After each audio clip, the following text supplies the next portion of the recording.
అయితే కొన్ని విషయాలు చెబుతా. ఫస్ట్ పాయింట్ నెంబర్ 1 వచ్చేసరికి, మీరు ఎకానమీ స్కోర్ తగ్గిందో హిస్టరీ తగ్గిందో మీకు మీరు క్రాస్ చెక్ చేసుకోవాలి. Point number 1. రెండోది, రెండు అయితే తగ్గవు. రెండు తగ్గినాయి అంటే నువ్వు ఎక్కడో డ్రాబ్యాక్ చేస్తున్నట్టు. సో రెండిట్లో ఏది డ్రాబ్యాక్ ఉందో చెక్ చేసుకోవాలి. కొద్దిగా దానికి ఫోకస్ చేయాల్సి ఉంటుంది అనమాట. ఇద్దరికి ఇప్పుడు సపోజ్ కొంతమంది ఏపీఎస్టీ గుర్తుంటాయి ఎక్కువసార్లు చదివింటే, కొంతమందికి ఏపీఎస్టీ కొత్తగా చదివితే మర్చిపోతుంటారు అన్నమాట. ఆ డ్రాబ్యాక్ ఏంటి నువ్వు తెలుసుకోవాలి తప్ప మరలా దాని ఏమంటారు తప్పు చేసి మరొకసారి తప్పు చేయకూడదు. నేను ఎప్పుడు చెప్పే మాట చెబుతాను అన్నమాట. ఒక్కసారి జరిగితే మిస్టేక్, 2 సార్లు జరిగితే క్రైమ్. సో ఇది అదే. మరి ఒకసారి నీకు ఎకానమీలో అగ్రికల్చర్ సెక్టర్ లో పోయిందంటే ఆ ఏరియాస్ నెక్స్ట్ టైం మరొకసారి చదివే టైం కల్లా కవర్ అవ్వకపోతే కన్ఫర్మ్ క్రైమే అవుద్ది. చేతిలో నాశనం చేసుకున్నట్టు అనమాట. అర్థమవుతుంది కదా. సో ఏ ఏరియాస్ పోతున్నాయో పేపర్ లో సైడ్ రాసుకోవాలి. మన మొదటి పేపర్ పెట్టి పబ్లిక్ ఫైనాన్స్ అనమాట. కొంతమంది కొన్ని ఏరియాస్ పోయినట్టు ఉన్నాయి. ఆ పేపర్ అనేది మనం రాయాలి. ఏ ఏరియాస్ పోతున్నా, పబ్లిక్ డెప్ట్ పోతుందా లేకపోతేనేమో దాన్ని ఏమంటారు ఎఫ్డిఐలు పోతున్నాయి ఏంటో పక్కన రాయాలి పేపర్ చివరన. అవి డ్రాబ్యాక్స్. పక్కన పాజిటివ్స్ కూడా రాయాలి ఎక్కడ స్కోర్ వస్తుంది అనేది. నువ్వు డ్రాబ్యాక్స్ ని కవర్ చేయాలి నెక్స్ట్ షెడ్యూల్ కల్లా. అప్పుడు నీకు ఈజీ అవుతుంది తప్ప నువ్వు రాస్తావు ఎగ్జామ్ వస్తే పేపర్ పక్కన పడేస్తావు, నువ్వు డ్రాబ్యాక్స్ ఎప్పుడు పికప్ అవుతున్నట్టు అవనట్టే కదా అది. సో ఒకటి. రెండోది, ఏపీ హిస్టరీ చూస్తే ఇది ఓకే, దీని తర్వాత షెడ్యూల్ ఓకే, తర్వాత వెంటనే స్టాక్ లోకి వెళ్ళిపోతారు. మోడర్న్ ఏపీ హిస్టరీ మొత్తం స్టాకే అది. సో ఎవరు బాగా బై హార్ట్ చేస్తే వాళ్ళే కింగ్స్ అక్కడ. కానీ ఇక్కడ మాత్రం కొద్దిగా లింక్స్ ఉంటాయి అనమాట ఒకరి నుంచి ఒక డైనాసిటీకి. సో బాగా చదవాలి. ఇంకొకటి, ఏపీ హిస్టరీలో మీకు సిలబస్ ఇచ్చింది కేవలం విష్ణుకుండినిస్, ఇంకోటి ఏమి ఇచ్చారు వాళ్ళు ఈస్టర్న్ చాళుక్యస్ మాత్రమే ఇచ్చారు. వాళ్ళు బృహత్పలాయన్లు ఇవ్వలేదు, శాలంకాయలు ఇవ్వలేదు, ఆనంద గోత్రికలు ఇవ్వలేదు. తెలుగు చోళ్ళు ఇచ్చారు కానీ కల్చర్ పాయింట్ ఆఫ్ వ్యూ ఇచ్చారు అన్నమాట. అంటే వాళ్ళు సగం సిలబస్ గతం లాస్ట్ టైం ఎగ్జామ్లు ఇవన్నీ ఉన్నాయి గ్రూప్ 2లో, ఇప్పుడు లేవు. అంటే వాంటెడ్ గా వాళ్ళు తీసేస్తారు ఆ ఏరియాని. ఎందుకు తీసేస్తారో వాళ్ళకే తెలియాలి. నువ్వు అయినా కూడా దాన్ని చదువుకొని కూర్చుని టైం అంతా వేస్ట్ అయిపోతుంది. కానీ culture point of view link ఉంటుంది కాబట్టి చదవాల్సి ఉంటుంది తప్ప రాజులు పొలిటికల్ హిస్టరీ వాళ్ళకి సంబంధించి మీకు అవసరమే లేదు అసలు. అనవసరం టైం వేస్ట్ చేసుకుంటారు అన్నమాట. అది ఒకటి.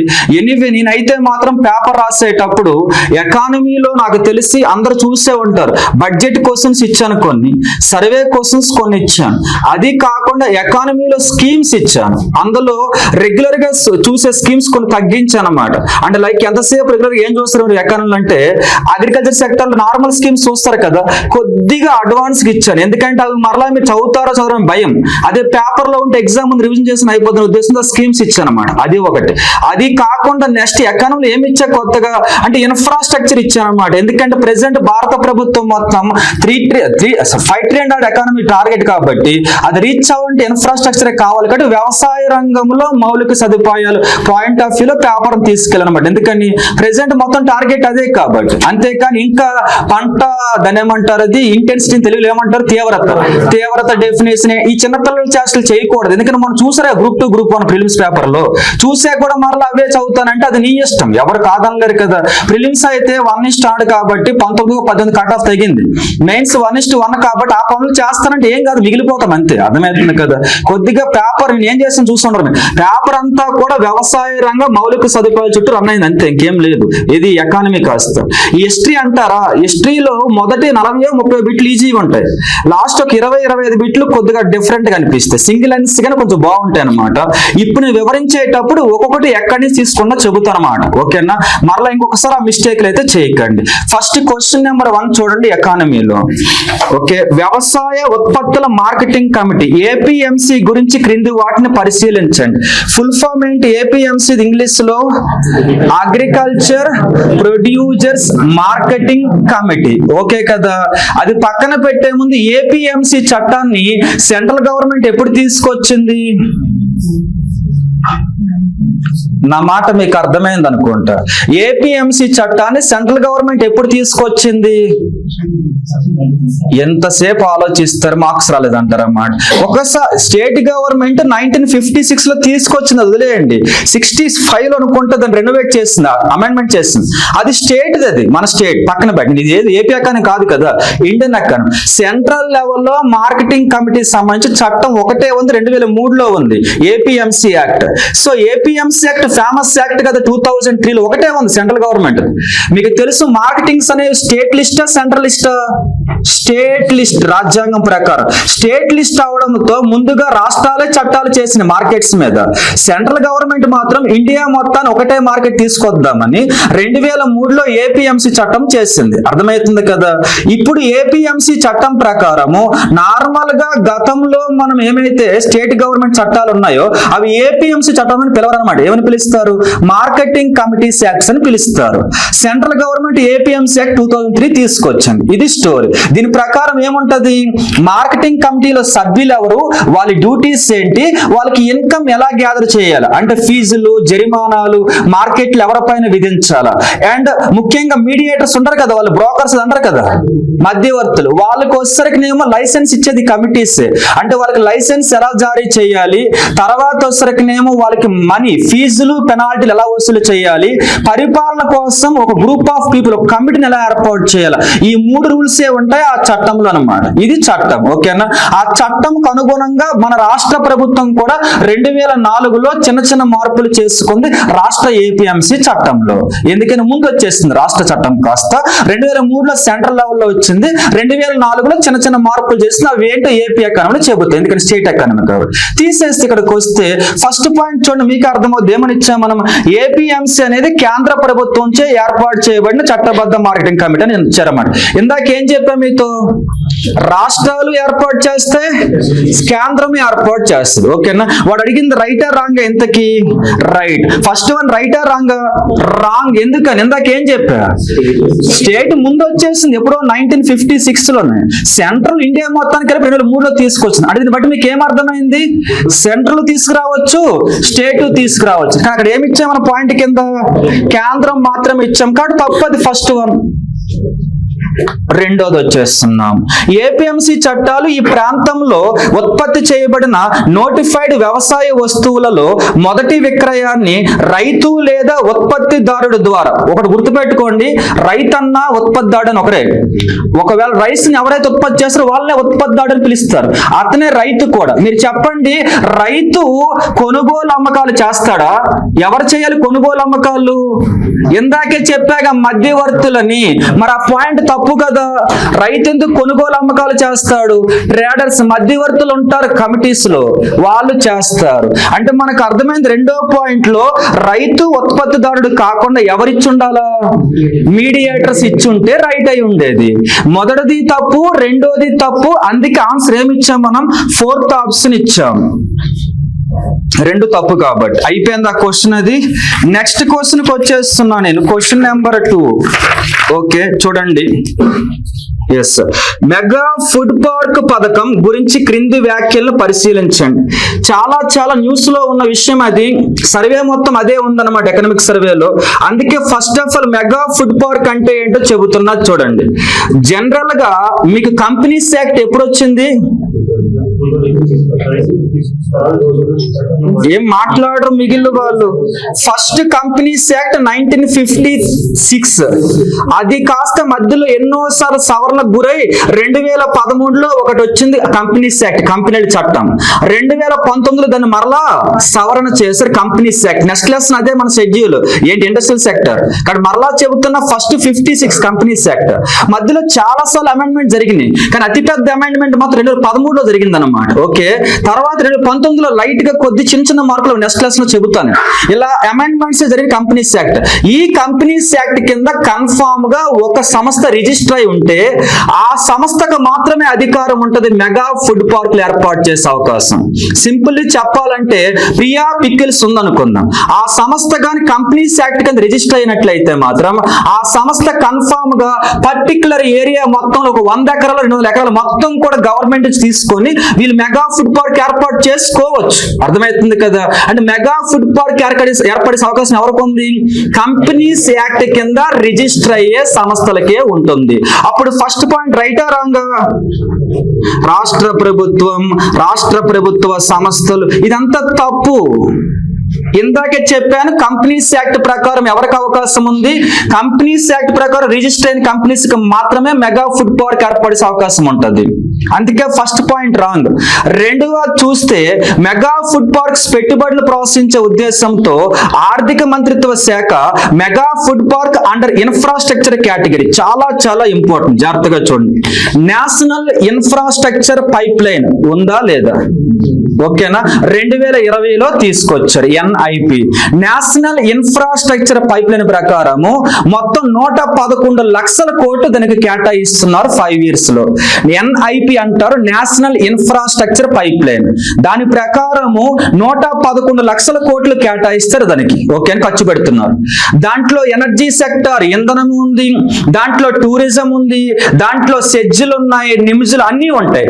దాంట్లో వ్యవసాయ ఇన్ఫ్రాస్ట్రక్చర్ కూడా భాగమే. అర్థమవుతుంది కదా? సో దాంట్లో ఎన్ఐపిలో ఎవరు భాగం అంటే అగ్రికల్చర్ ఇన్ఫ్రాస్ట్రక్చర్ కూడా భాగమే. ఇప్పుడు ఒక పాయింట్ చెబుతా, మైండ్కి ఎక్కించండి. పాయింట్ ఏంటంటే ఏఐఎఫ్ చాలా చాలా ఇంపార్టెంట్ వ్యవసాయ రంగంలో. అగ్రికల్చర్ ఇన్ఫ్రాస్ట్రక్చర్ ఫండ్ 2021లో తీసుకొచ్చారు, 26 వరకు అమల్లో ఉంటది. మరలా చెబుతున్నా, ఆ ఏఐఎఫ్ కింద డెవలప్ చేస్తున్నారు ఎవరిని? మెగా ఫుడ్ పార్క్స్ ని. అర్థమైంది అనుకుంటున్నా నేను. మరలా చెబుతున్నా, ఎన్ఐపిలో భాగమే ఏఐఎఫ్, అగ్రికల్చర్ ఇన్ఫ్రాస్ట్రక్చర్ ఫండ్. ఓకేనా? ఇది కాస్త 2021 నుంచి 26 వరకు అమల్లో ఉంటది. అయితే ఈ ఏఐఎఫ్ లో భాగమే mega food parks development. Present ఇండియాలో 32, మైండ్ లో ఉంచండి, 32 మెగా ఫుడ్ పార్క్లు ఉన్నాయి ఎకనామిక్ సర్వే ప్రకారం. ప్రెసెంట్ ఇండియాలో 32 మెగా ఫుడ్ పార్క్స్ ఉన్నాయి ఇండియాలో. ఇప్పుడు కొంతమంది డౌట్ వస్తుంది, చదివేటప్పుడు సరిగ్గా చదవకపోతే లాజిస్టిక్ పార్క్ కి మెగా ఫుడ్ పార్క్ కి తేడా తెలియకుండా పోతుంది. మరలా చెబుతున్నాను, ఎందుకు ఈ పాయింట్ గుర్తు చేస్తున్నానంటే ఏఐఎఫ్ కింద 32 మెగా ఫుడ్ పార్క్స్ ప్రెసెంట్ ఉన్నాయి ఇండియాలో అమలవుతుంది. పక్కన పెడితే మీకు లాజిస్టిక్ పార్క్ అంటే తెలిసే ఉంటది. ఎక్కడెక్కడో తయారైన వస్తువులు కాస్త ఒక ప్లేస్ కి వస్తాయి, అక్కడి నుంచి ఎక్స్పోర్ట్ అవుతాయి. ఈ ప్లేస్ నే లాజిస్టిక్ పార్క్ అని పిలుస్తారు. అర్థమవుతుంది కదా? ఒక ప్లేస్ కి ఎక్కడెక్కడో తయారైన వస్తువులు మొత్తం అక్కడికి వస్తాయి, దాన్ని లాజిస్టిక్ పార్క్ అని పిలుస్తారు. ఎన్ఐపి కింద లాజిస్టిక్ పార్క్స్ అనేవి ప్రెసెంట్ 35 ఉన్నాయి. Both are different. Logistic parks అనేది మ్యానుఫ్యాక్చరింగ్ సెక్టర్ సంబంధించింది. ఎన్ఐపి కింద లాజిస్టిక్ పార్క్స్ ఏమో 35 ఉంటే, అగ్రికల్చర్ ఇన్ఫ్రాస్ట్రక్చర్ ఫండ్ ప్రకారం వచ్చేసరికినేమో ఫుడ్ పార్క్స్ అనేవి ఎన్ని ఉన్నాయి? 32 ఉన్నాయి. ఇప్పుడు మేజర్ గా దీన్ని దేనికోసం అని చెప్పారు? ఇన్ఫ్రాస్ట్రక్చర్ కేటగిరీ అని చెప్పాడు కదా వాడు రెండో పాయింట్ లో. సో రైట్, రెండో పాయింట్. ఇప్పుడు బి ఆన్సర్ వస్తుంది. ఓకేనా? ఫస్ట్ వన్ రాంగ్, రెండోది రైట్. మూడవ క్వశ్చన్ కి వెళ్ళిపోతున్నా నేను. అగ్రికల్చర్ ఎక్స్పోర్ట్ జోన్, జాగ్రత్తగా చూడండి, మరలా లింక్ ఇస్తున్నా నేను. ఏపీజెడ్. ఫస్ట్ ఆఫ్ ఆల్ మీరు ఎకానమీలో ఇండస్ట్రియల్ సెక్టర్ చదివితే ఒకవేళ గతంలో మీ అందరికి ఈపీజెడ్ ఐడియా ఉండే ఉంటది. ఎక్స్పోర్ట్ ప్రాసెసింగ్ జోన్, ఈపీజెడ్ 1994 ఎక్కడ? గుజరాత్ లోని కాండ్లా. అంతవరకు ఐడియా ఉంది కదా? ఈపీజెడ్స్ అనేవి ఉంటాయి అన్నమాట. ఎక్స్పోర్ట్ ఏమంటారు మనకి? Processing Jones. ఈపీజెడ్ 1994 అవి కాండ్లా గుజరాత్ వద్ద ఫస్ట్ ఏర్పాటు చేశారు. తీసేస్తే ఈపీజెడ్ నే తర్వాత ఎలా మార్చారంటే ఏపీజెడ్ గా మార్చారు. మరలా చెబుతున్నాను, 1994 లో ఈపీజెడ్లు ఉండేవి. 1997 లో ఏపీజెడ్ తీసుకొని వచ్చారన్నమాట. 1997 లో ఏపీజెడ్ తీసుకొని వచ్చారు. ఏపీజెడ్ అంటే అగ్రికల్చర్, అక్కడ ఉంది కదా ప్రాసెసింగ్ అంటే ఏజెడ్, అది ఏఈజెడ్, అగ్రికల్చర్ ఎక్స్పోర్టింగ్ జోన్. ఏఈజెడ్ తీసుకొచ్చారు. ఎప్పుడు అది? 1997. ఇప్పుడు ఒక పాయింట్ లైన్ ఇస్తున్నా చూడండి. 94 ఈపీజెడ్, 97 ఏఈజెడ్, 1999 లో ఎస్ఈజెడ్ వచ్చిందని మీ అందరికి తెలిసే ఉంటది. సెజ్ అని పిలుస్తాం. ఓకే, 1999 సెజ్ 99 లో వచ్చినప్పటికీ కూడా 2000 నుంచి అమల్లోకి వచ్చింది సెజ్. మీ చదివే ఉంటారు కదా. సెజ్ 1999 లో గుజరాత్ లోనే స్టార్ట్ అయింది ఫస్ట్. అది కూడా సెజ్ ఎక్కువగా 2000వ సంవత్సరం నుంచి అమల్లోకి వచ్చింది. ఎప్పుడైతే సెజ్ వచ్చిందో సెజ్ నుంచి కూడా ఏం ఎక్స్పోర్ట్ అవుతాయి, ఉత్పత్తులు ఎగుమతి అవుతాయి. సెజ్ ఉద్దేశమే ఎగుమతి చేయడం వస్తువులు. సో సెజ్ వచ్చినప్పుడు మరలా ఎందుకు ఏఈజెడ్ వేస్ట్ అని చెప్పేసి 2001లో ఆపేశారు. ఎవరిని? ఏఈజెడ్లని. అంటే మీకు అర్థం కావాలి, 1997లో స్టార్ట్ అయిన ఏఈజెడ్ అనేది ఎప్పుడు ఆగిపోయింది? 2001లో ఆగిపోయింది అన్నమాట. ఓకేనా? అప్పుడు ఫస్ట్ పాయింట్ రైటా రాంగ్? అది రైట్. నెక్స్ట్ వన్కి వచ్చేస్తున్నాం చూడండి. అయితే కొత్త వాటిని, పాతగా అప్రూవల్ అయిన వాటిని ఏమో 2004 దాకా అమలు చేశారు. ఫైనల్ గా 2004 దాకా పూర్తిగా దేంట్లో కలిపేశారు? ఏఈజెడ్ ని సెజ్ లో కలిపేశారు. అంటే రెండో పాయింట్ కూడా రైట్ అన్నమాట. ఓకేనా? ఇప్పుడు ఉన్నాయా సెజ్లు? లేవు. సో ఎవ్రీ పాలసీ 5 years కాబట్టి మూడో పాయింట్ కూడా రైటే, 5 years కామన్ అది. ఓకే, ఎనీవే 3 రైట్ వస్తే డి ఆన్సర్. క్వశ్చన్ నెంబర్ 4కి వస్తున్నా నేను. భారతదేశంలో చెరుకు పంటకు న్యాయబద్ధమైన లాభదాయక ధర, ఫెయిర్ అండ్ రెమ్యునరేటివ్ ప్రైస్, చాలా చాలా ఇంపార్టెంట్. మీకు తెలుసు ఇది పెద్ద ఇష్యూస్ కూడా రన్ అయ్యని చెప్పేసి మాకు అర్థమై ఉంటది. ఎంఎస్పిలో ఇది భాగమే, కానీ ఎంఎస్పికి వాడే A2 ఈక్వేషన్ దీనికి వాడరని తెలిసే ఉంటది. ఎంఎస్పికి ఏం వాడతారు జనరల్ గా? ఎస్, A2 ఈక్వేషన్ అంటే ఎస్ ప్రొడక్షన్, ఉత్పత్తికి అయ్యే ఖర్చు ప్లస్ ఇంకొకటి ఏంటది? ఎస్, నెక్స్ట్ వన్ భూమికి బాటకం ఇస్తారా ఎవరా? భూమికి బాటకం ఇవ్వరు, కానీ అక్కడ పనిచేసే శ్రామికులకు మాత్రం వేతనాలు ఇస్తారు. అంటే ఉత్పత్తికి అయ్యే ఖర్చు ప్లస్ అక్కడ పనిచేసే శ్రామికులు వేతనాలు కలిపితే A2 అని పిలుస్తారు. అర్థమవుతుంది కదా? ఇది కాకుండా C1 ఉంటది. అది అర్థం ఏంటది? దానికి ఉత్పత్తికి అయ్యే ఖర్చుతో పాటు ఇంకా ఎస్ అక్కడ పనిచేసే శ్రామికులకు వేతనాలతో పాటు ఇంకా భూమికి బాటకం ఉంటది. దీన్నే కాంప్రహెన్సివ్ ప్రైస్ మెకానిజం అని పిలుస్తారు. ఎవరిని? ఇప్పుడు చెప్పిన C1. కానీ ఇది ఎంఎస్ స్వామినాథన్ సూచించాడు, అది అమలు చేయడం ఇప్పుడు కూడా. A2ని అమలు చేస్తున్నాం. A2 అంటే మనకు తెలుసు ఏమని చెప్పేసి, ఉత్పత్తికి అయ్యే ఖర్చు ప్లస్ పనిచేసే శ్రామికులకి వేతనాలు. సో ఇది పక్కన పెడితే ఇది ఎంఎస్పిలో కౌంట్ చేసే ఈక్వేషన్. అది దీనికి పాటించట్లేదు. దేనికి పాటించట్లా? ఎస్, చెరుకు పంటకి. ఎందుకంటే చెరుకు పంట ఒక రైతు ఆధ్వర్యంలో ఉండదు. వ్యవసాయంలో వరి గోధుమ ఒక రైతు ఇష్టం అది, కానీ చెరుకు పంట రైతు దాన్ని వాణిజ్య పంట అవడంతో అది కోఆపరేటివ్లో ఇండియాలో ఎక్కువ భాగం ఉంది. సహకార వ్యవసాయ రంగంలోనే ఎక్కువగా చెరుకు పంట ఉంది. అంటే చెరుకు పంటను ఒక రైతు నా ఇష్టం అమ్మును ఆ కబుర్లు కుదరవు ఎక్కడ. ఎందుకని? ఒక చెరుకు మిల్లుకి 30 కిలోమీటర్ రేడియస్ లో ప్రతి పొలం నుంచి చెరుకు పంట ఆ మిల్లుకి వెళ్లాల్సింది. అంటే చెరుకు పంట వేరు, మిగిలిన పంటలు వేరు. మీకు అర్థమై ఉంటది. అందుకే చెరుకు పంట ప్రైస్ అనేది నార్మల్ గా డిసైడ్ చేయకుండా వాణిజ్య పంట అవడంతో చాలా రూల్స్ పాటిస్తారు. ఇందాక చెప్పినవి కాకుండా అందులో అన్ని వస్తాయి. కింద ఉన్నవి ఏంటి? మొత్తం డిమాండ్ అండ్ సరఫరా బట్టి నిర్ణయిస్తారు. చెరుకున్న డిమాండ్ సరఫరా, దేశీయ అంతర్జాతీయ ధరలు, ఇండియాలో ప్రైస్ ఎంత ఉంది షుగర్ కి, విదేశాలు ఎంత చూస్తారు. ఆహార పంట ధర సమానత్వం, ఆహార పంట కంటే తక్కువ ఉండకూడదు. ఎందుకని ఇది ఏ పంట? ఇది వాణిజ్య పంట. అన్ని దాంట్లో భాగమే. 4వది ప్రైమరీ బై ప్రొడక్ట్స్. దీని నుంచి ఏమొస్తాయి? వస్తాయిగా మొలాసిస్, బాగాస్. వాటి యొక్క ఖర్చు కూడా, అంటే ఇది కూడా దాని నుంచే కదా వస్తుంది. దాని విలువ కూడా చూసి దీన్ని నిర్ణయిస్తారన్నమాట. అది ఎక్కువ లాభం వస్తే దీని విలువ తగ్గిస్తారు, అది ఎక్కువ లాభం రాకపోతే దీని విలువ పెంచుతారన్నమాట. అది కూడా దీంట్లో భాగమే. నెక్స్ట్ వన్కి వచ్చేసరికి నేమో ఎస్ 5వ చూడండి ఒకసారి ఏమనుంది? సాధారణ ధర స్థాయి మరియు వనరుల వినియోగం. రిసోర్స్ ఎంత వాడుకుంటున్నారు? చెరుకు పంటకి ఎక్కువ వాటర్ కావాలా? రిసోర్స్ బట్టి కూడా ప్రైస్ నిర్ణయిస్తారు.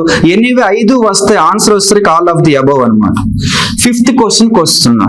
ఈనామ్ ఎప్పుడు ఈనామ్ స్టార్ట్ అయింది? 2016. ఓకే, ఈనామ్ గురించి మాట్లాడదాం జాగ్రత్తగా. మీ అందరికి తెలిసే ఉంటది. మార్కెటింగ్ సెక్టర్ లో ప్రైమరీ మార్కెట్స్ అంటే ఎవరు?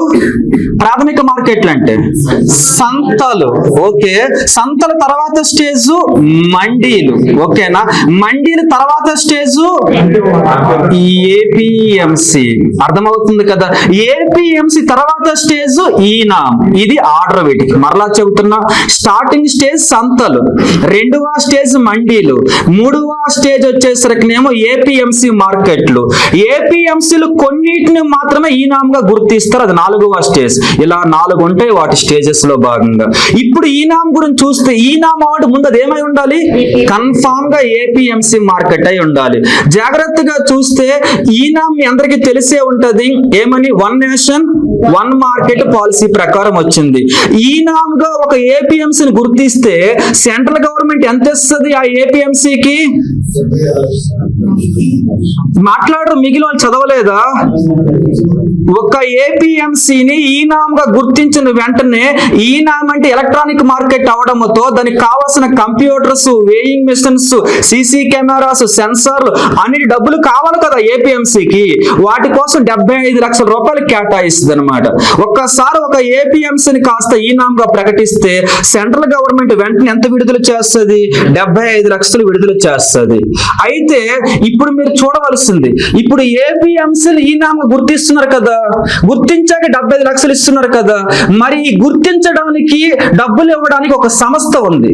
అది కాస్త ఎవరంటే రెండో పాయింట్ లో మూడో పాయింట్ అనుకుంటా, small farmers agri business consortium. చాలా ఇంపార్టెంట్. ఈ నామ్ని రన్ చేసేది, నిర్వహించేది అదే SFACనే. ఈ నామ్ నిర్వహించేది SFACనే. ఇప్పుడు నాకు ఒక డౌట్, SFAC ఏ ఇయర్ లో ఏర్పాటు చేశారు? 1994. SFACని 1994 లో ఏర్పాటు చేశారు. ఇప్పుడు మనం ముందుకు వస్తే ప్రెసెంట్ ఈ నాములు ఎన్ని ఉన్నాయి చెప్పాలి కదా, ఇవన్నీ ఇప్పుడు ఎగ్జామ్ కదా రెడీ అవ్వాలి. మొన్న రిపోర్ట్ ప్రకారం 1108 అంత వచ్చింది అనమాట. సో ఇది మారుతూ ఉండదు ఎప్పటికప్పుడు, కాబట్టి సర్వే ప్రకారం 1100 రాసుకుని సరిపోతుంది. ఎందుకని నియరెస్ట్ ఎవరు కదా, ఇప్పుడు 1108 అని చెప్పి మన సర్వేలో చూస్తాం మనం. అది మారుతూ ఉండదు, కొత్త వాటికి అవకాశాలు ఇస్తూనే ఉంటారు సెలెక్ట్ అయింది ఏపీఎంసీ అయిన తర్వాత. సో 1100 సంథింగ్ అయితే ఈ నామలు అయితే ప్రెసెంట్ ఉన్నాయి. ఇప్పుడు క్వశ్చన్ లోకి వద్దామా. ఫస్ట్ పాయింట్ రైట్ రాంగ్, అది జాతీయ ఆన్లైన్ ప్లాట్ఫామే కదా అది. రెండోది, ఇది ఇప్పుడు ఎన్ని లాంగ్వేజ్, చాలా ఇంపార్టెంట్. ఇది ప్రీవియస్ యూపీఎస్సీ క్వశ్చన్ లో రెండో పాయింట్ నేను చూసాను, అది తీసుకొచ్చి ఇందులో పడేస్తాను అనమాట. ఎన్ని లాంగ్వేజ్ అంటే 8 రీజనల్ లాంగ్వేజ్ లో అది ఇన్ఫర్మేషన్ ఇస్తుంది. అందులో తెలుగు కూడా ఉందన్నమాట, మర్చిపోవద్దు. ఈ నామ్ ఇన్ఫర్మేషన్ 8 రీజనల్ లాంగ్వేజ్లు ఇస్తుంది, అందులో తెలుగు ఉంది. అయితే రెండో పాయింట్ 2 లాంగ్వేజ్లు ఇచ్చారు కాబట్టి తప్పు అవుతుంది, తీసేస్తే మూడో పాయింట్ ఎలాగ ఇందాకే చెప్పారు SFAC రైట్ అయి వస్తుంది. ఇప్పుడు చెప్పండి ఆన్సర్ ఎవరు? 1,3. నెక్స్ట్ క్వశ్చన్ నెంబర్ 6 వచ్చేస్తున్నాం మనం. జాతీయ ఆహార భద్రత చట్టం NFSA. జాతీయ ఆహార భద్రత మిషన్ ఎప్పుడు? 2007. మిషన్ అయితే 7, చట్టం వచ్చేసరికి 2013. ఓకేనా, ఈ మైండ్ లో ఉంటే సరిపోతుంది. ఇప్పుడు మనం ఒక్కసారి చట్టాన్ని గుర్తు చేసుకుని త్వరగా అయిపోతుంది. చట్టం ప్రకారము ఇండియాలో ఎంత పర్సంటేజ్ ఆఫ్ పీపుల్ కి వీళ్ళు కనీస ఆహార ధాన్యాలు అందిస్తారు? నా మాట మీకు అర్థమైందా? ఆ యొక్క నేషనల్ ఫుడ్ సెక్యూరిటీ యాక్ట్ 13 ప్రకారము ఇండియాలో ప్రెసెంట్ ఉన్నటువంటి 140 కోట్ల పీపుల్ ఇప్పుడైతే ఎంత పర్సంటేజ్ ఆఫ్ పీపుల్ కి ఫుడ్ సెక్యూరిటీ అందిస్తారు? వీళ్ళు 66.5, nothing but 2/3 of the people. ఓకేనా, దేశ జనాభాలో 2/3 వంతు జనాభాకి ఈ చట్టం ప్రకారం ఫుడ్ సప్లై అందిస్తారన్నమాట గవర్నమెంట్ ఫ్రీగా. సో ఫ్రీ అని కాదు, మనీ ఉంటుంది పక్కన పెడితే గవర్నమెంట్ అందిస్తుంది అనమాట ఫుడ్ సెక్యూరిటీ. 2/3 వంతు అంటే 66% మందికి.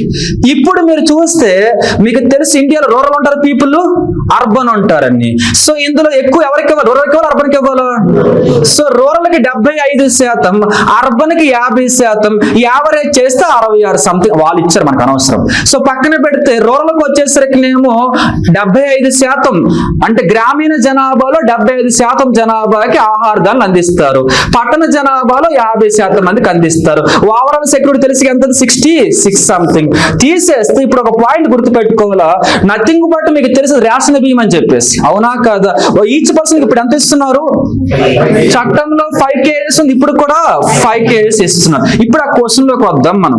ఫస్ట్ వన్, ఇది గ్రామీణ అభివృద్ధి మంత్రిత్వ శాఖ చే అమలు చేయబడుతుంది. చదివే ఉంటారు, ఈ FCI నిర్వహించేది గ్రామీణ అభివృద్ధి మంత్రిత్వ శాఖ కాదు అని. Ministry of consumers and food PDS, ఇదే మినిస్ట్రీ పేరు, ministry of consumers and food PDS. ఇది దాని మినిస్ట్రీ పేరు అన్నమాట. PDS ఫుల్ ఫామ్ తెలుసుగా? Ministry of consumers and food comma PDS. అప్పుడు ఫస్ట్ పాయింట్ ఏమవుతుంది? రాంగ్ అవుతుంది. రెండో పాయింట్కి వస్తే అధిక సబ్సిడీతో అది ఏంటిది కూడిన ఆహార ధాన్యాలను పొందేందుకు అర్హులైన జనాభాకు ఇది చట్టపరమైన చట్టమే కదా, అది రైటే రెండవది. మూడవది NFSA కింద దారిద్ర్యకు దిగువ వర్గాన్ని, చాలా చాలా ఇంపార్టెంట్ పాయింట్ గుర్తుపెట్టిన BPL డెఫినేషన్ ఉండదు చట్టంలో. ఇందాక ఏం చెప్పా, ఓవరాల్ పాపులేషన్ ఎంత, అది 66 అని చెప్పారు తప్ప BPL పాపులేషన్ 66 చెప్పలేదు అనమాట.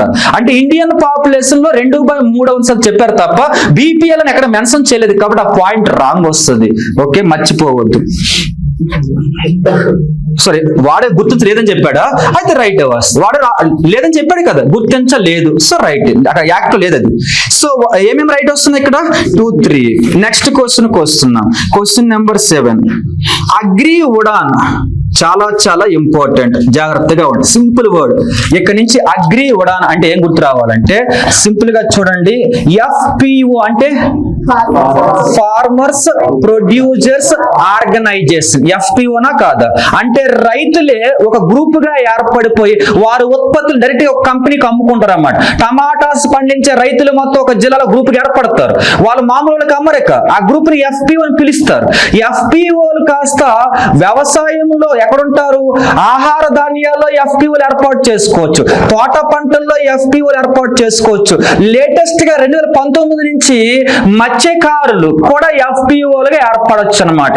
ఇలాగ FPO అంటే ఫార్మర్ ప్రొడ్యూసర్స్ ఆర్గనైజేషన్ అర్థం వస్తుంది. అయితే ఈ FPOలు జాగ్రత్తగా మీరు చూస్తే ఈ FPOలకి అర్థమవుతుందా, ఒకవేళ వాళ్ళ ఉత్పత్తులు అమ్మకుండా వీళ్ళే చిన్న సైజు పరిశ్రమ టమాటోస్ పండించే రైతులంతా కలుపుకొని ఒక ఏరియాలో ఒక 1000 మంది ఉంటే వాళ్ళే ఒక టమాటా పికిల్ తయారు చేసే ఇండస్ట్రీ స్థాపించుకుంటాను అంటే అర్థమవుతుందా? అంటే రైతులు FPOలు ఏర్పడిన తర్వాత ఆ రైతులకి స్టార్టప్ గా మారుతానంటే ఈ సంస్థ ఈ పథకం కింద వాళ్ళు టెక్నాలజీ సహాయం చేస్తారు, మనీ సపోర్ట్ చేస్తారు. మరలా చెబుతున్నా, అగ్రి ఉడాన్ అంటే అర్థం ఏంటంటే FPOలు స్టార్టప్లుగా మారడానికి వారికి సాంకేతిక సహాయం, ఆర్థిక సహాయం చేసే ఒక కార్యక్రమం. ఓకే, ఇప్పుడు నేను 2.0 ఇచ్చాను, అన్ని ఒకటే ఉంటాయి టార్గెట్స్. చెబుతాను చూడండి. 2015లో స్టార్ట్ అయింది ఆ కార్యక్రమం, ఆ స్కీమ్. 2015లో స్టార్ట్ అయింది ఆ స్కీమ్. ప్రెజెంట్ రన్ అవుతుంది ఎంత? ఎస్, అగ్రి ఉడాన్ 7.0 రన్ అవుతుంది ప్రెజెంట్ ఈ ఇయర్. ఓకేనా, ప్రెజెంట్ రన్ అవుతుంది అగ్రి ఉడాన్ 7.0 రన్ అవుతుంది. ఇప్పుడు చెప్పండి, ఫస్ట్ పాయింట్ రైట్ రాంగ్? ఇప్పుడు చెప్పాలి మీరు, first point right wrong? Wrong. ఎందుకని? పెద్ద భూమి ఇక్కడ భూమి పెద్ద అని కాదు, FPOలు important. So first point wrong. రెండవది రైటా రాంగ్? అన్ని స్మార్ట్, ఇక్కడ గ్రామాలు కాదు కావాల్సింది, ఎవరు? FPO గ్రూపులు కావాలి. సో రెండో తప్పు.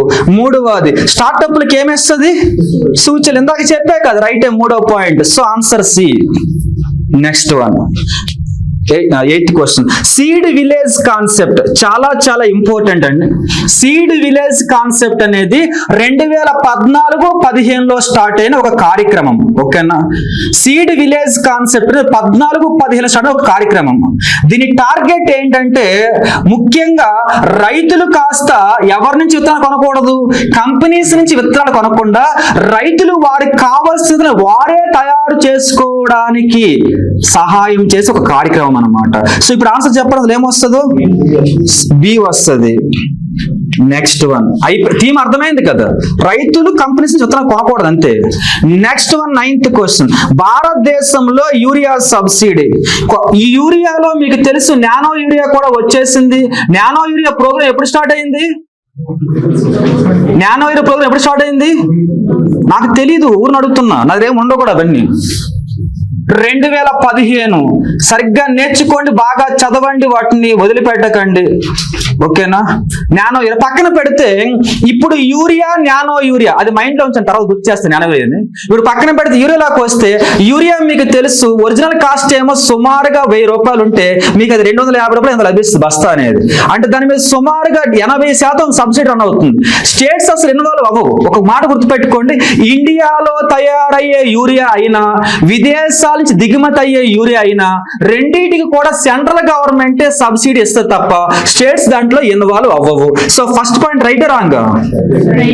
రైటేనా? రెండో పాయింట్ మరి రాష్ట్రాలు ఇన్వాల్వ్ అవ్వు. మూడో పాయింట్ ఇందాక చెప్పా, అది దేశంలో అయినా దిగుమతి చేసుకున్నా కూడా సబ్సిడీ అప్లై అవుతుందని. సో 9th వన్కి ఆన్సర్ 1-3 వస్తాయి.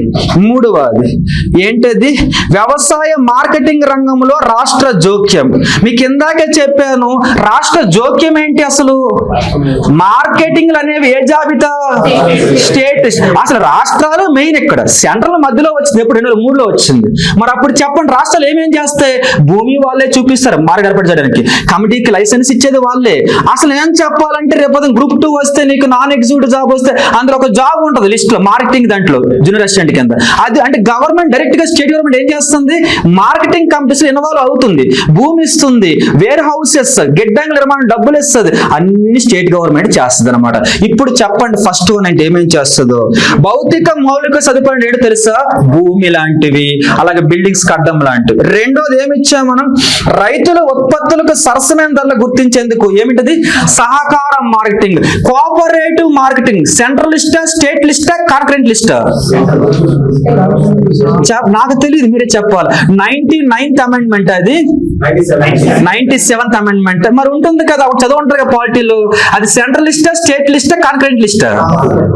ఎస్, ఉమ్మడి జాబితాలో చేర్చారని చదువుతారు మీరు మామూలుగా అయితే. సహకారం అనేది పక్కన పెడితే ఇక్కడ విషయం ఏంటంటే, సహకారం మార్కెటింగ్ అనేది స్టేట్స్ కి అవకాశం ఉంది, సెంటర్ కి అవకాశం ఉంది. అప్పుడు స్టేట్స్ ఇన్వాల్వ్ అవ్వచ్చు కదా. రెండో పాయింట్ రైటే. మూడవది ఎంఎస్పి. MSP స్టేటా, central? ఎందుకు? మన రాష్ట్రాలకు కూడా ప్రకటిస్తే రాష్ట్ర మద్దతు ధరలు అని చెప్పేసి కొన్ని పంటలకి, ఆ రాష్ట్రంలో ఎక్కువగా పండించే పంటలకు ప్రకటిస్తాయి. మొన్న మనకి ఏమి గవర్నమెంట్ అయితే ప్రకటించలేము మనం, ఎందుకంటే ఎటు కంటే ఫామ్ ఉంటుంది గవర్నమెంట్. సో మామూలుగా అయితే ఎవ్రీ సీజన్ ప్రకటిస్తాయి, కానీ స్టేట్స్ ప్రకటిస్తే ఎంఎస్పి, సెంట్రల్ ప్రకటిస్తే ఎంఎస్పి. కానీ ఒకటి గుర్తుపెట్టుకోవాలి, స్టేట్స్ ప్రకటించే ఎంఎస్పి ఎట్టి పరిస్థితుల్లో కూడా సెంట్రల్ కంటే ఎక్కువ ఉండాలి తప్ప తక్కువ ఉండకూడదు, ఇది రూల్. సో ఇప్పుడు స్టేట్స్ ఉంటాయి, అందులో ఇన్వాల్వ్ అవుతాయి ఎంఎస్పి లో కూడా. నెక్స్ట్ వన్ ఎఫ్సిఐ, చాలా చాలా ఇంపార్టెంట్. ఎఫ్సిఐ అనేది మీకు ఎంతవరకు ఏమని తెలుసు? ఎఫ్సిఐ యాక్ట్ 1964 ప్రకారం 1965 లో ఎఫ్సిని ఏర్పాటు చేస్తారు. కానీ ఎఫ్సిఐ అనేది పేరుకే సెంట్రల్ గవర్నమెంట్ సంస్థ, కానీ దాంట్లో బఫర్ స్టాక్స్ నిల్వ చేసేది, బఫర్ స్టాక్స్ ఎప్పుడు బ్యాలెన్స్ చేసేది రాష్ట్ర ప్రభుత్వాలే. అప్పుడు 4 ఆ పాయింట్ కూడా రైట్ వస్తుంది. ఇప్పుడు ఆన్సర్ ఏంటది? 1 2 3 4. 10th వన్ అయిపోయిందా?